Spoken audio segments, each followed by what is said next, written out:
कि जो भगवान की इच्छा है वही मनुष्य का प्रारब्ध होती है।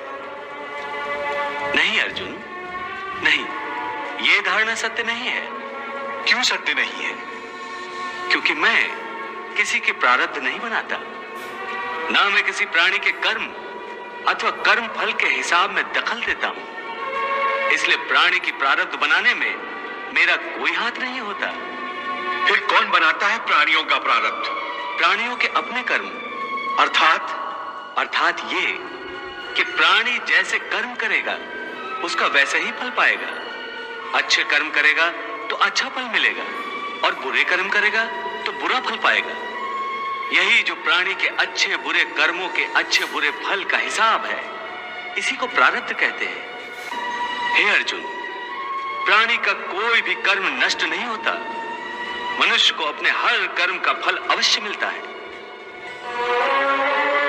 इस तरह प्राणी के कर्मों के अनुसार उन कर्मों का फल हर मनुष्य के प्रारब्ध में लिख दिया जाता है। इसी कारण हर जन्म में मनुष्य अपने ही कर्मों के बंधनों में बंध जाता है। इसी कर्म के बंधन में बंध जाने के कारण मनुष्य आवागमन अर्थात जन्म जन्मांतर के चक्रव्यूह में फंसा रहता है और उसे मोक्ष प्राप्त नहीं हो पाता।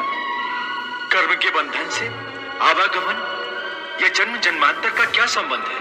मनुष्य अपने एक जन्म में जो कर्म करता है, उन कर्मों के फल के रूप में पाप और पुण्य दोनों ही होते हैं। कभी पाप अधिक होते हैं तो कभी पुण्य।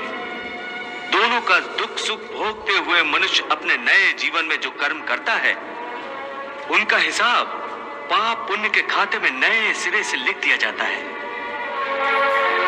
इस तरह इन नए कर्मों को भोगने के लिए एक और नया जन्म लेता है और जन्म जन्मांतर का यह सिलसिला लगातार चलता रहता है और मनुष्य की आत्मा का अपने परमात्मा से मिलन नहीं होता, जिसे मोक्ष कहते हैं।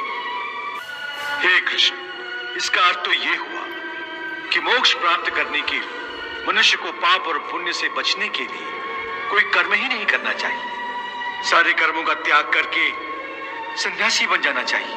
कोई भी मनुष्य अकर्मण्य नहीं हो सकता। कर्म तो उसे हर स्थिति में करना पड़ता है। हे पार्थ, सन्यासी भी कर्मों का त्याग नहीं करते, न ही कर सकते हैं। मैंने पहले ही कहा था कि सन्यासी भी कर्म करते हैं। खाना पीना, उठना बैठना, तपस्या करना, साधना करना, ये सब भी तो कर्म ही है। कर्म से कोई कैसे मुक्त हो सकता है? हे केशव, जब कर्म से मनुष्य मुक्त नहीं हो सकता तो वो कर्म कैसे करे कि उसे पाप और पुण्य से मुक्ति मिले? हे पार्थ, इसका तरीका यह है कि मनुष्य फल की इच्छा त्याग कर कर्म को अपना धर्म समझकर करे। फल उसे अवश्य मिलेगा, परंतु इस फल का वो विधान की इच्छा समझकर स्वीकार करे। ज्ञानी पुरुष इसी योग को अपनाकर कर्म योगी बन जाते हैं।